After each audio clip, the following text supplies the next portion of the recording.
Have you ever felt like an outsider, wondering if you truly belong? Maybe you've faced tough moments, uncertain if things would ever improve. If so, you're not alone. Today, we're diving into a story that might be just what you need to hear. The story of Ruth, one of the most remarkable women in the Bible. Her story is nothing short of a blockbuster. It has tragedy, love, courage, and an ending that will surprise you. Picture this. Israel is struggling through hard times with not enough food for everyone. People are suffering, and it seems like many have forgotten God. Amid this chaos, we meet Ruth, a young woman from Moab, about to embark on the journey of her life. Now you might be asking yourself, why should I care about a woman who lived thousands of years ago?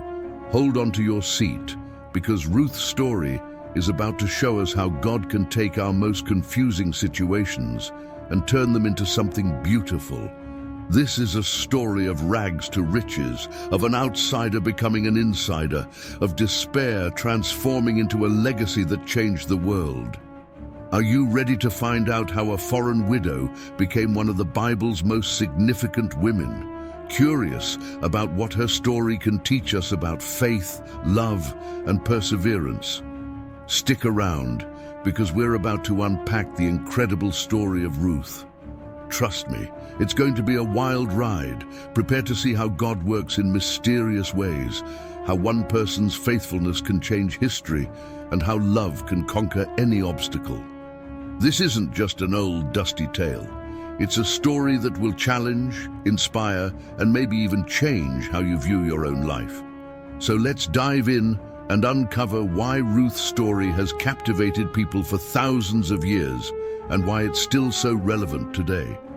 Our story begins in the land of Moab, a nation with a complicated history of conflict and kinship with Israel.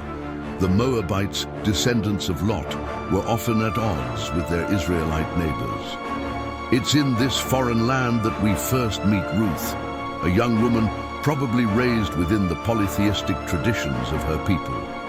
The Bible doesn't give us detailed insights into Ruth's childhood, but we can infer she grew up in a culture vastly different from Israel's monotheistic faith.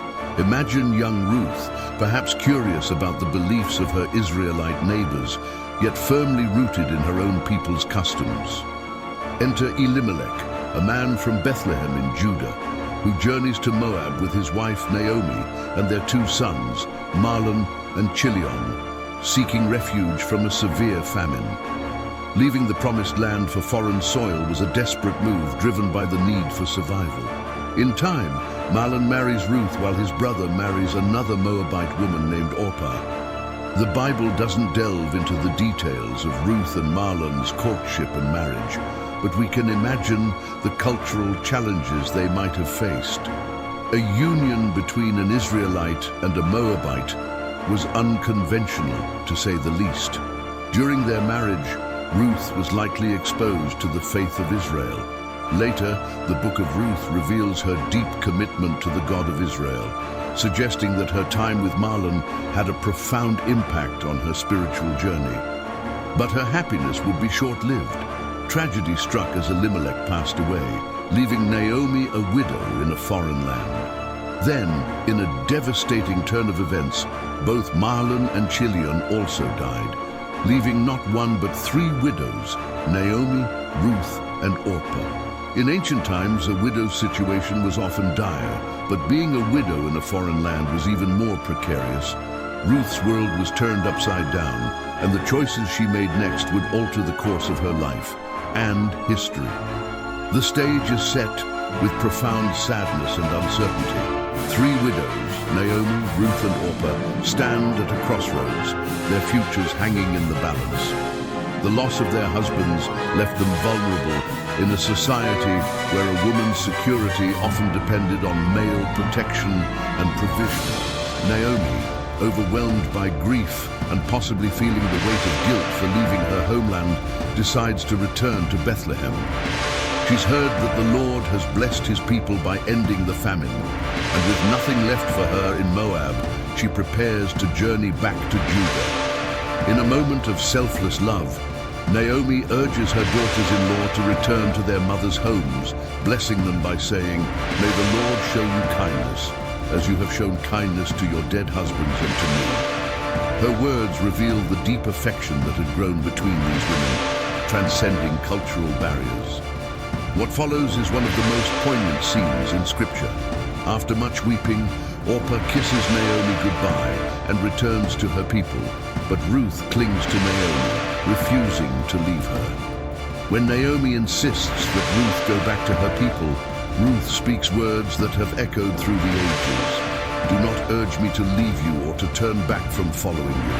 For where you go, I will go, and where you lodge, I will lodge. Your people shall be my people, and your God, my God. Where you die, I will die, and there I will be buried.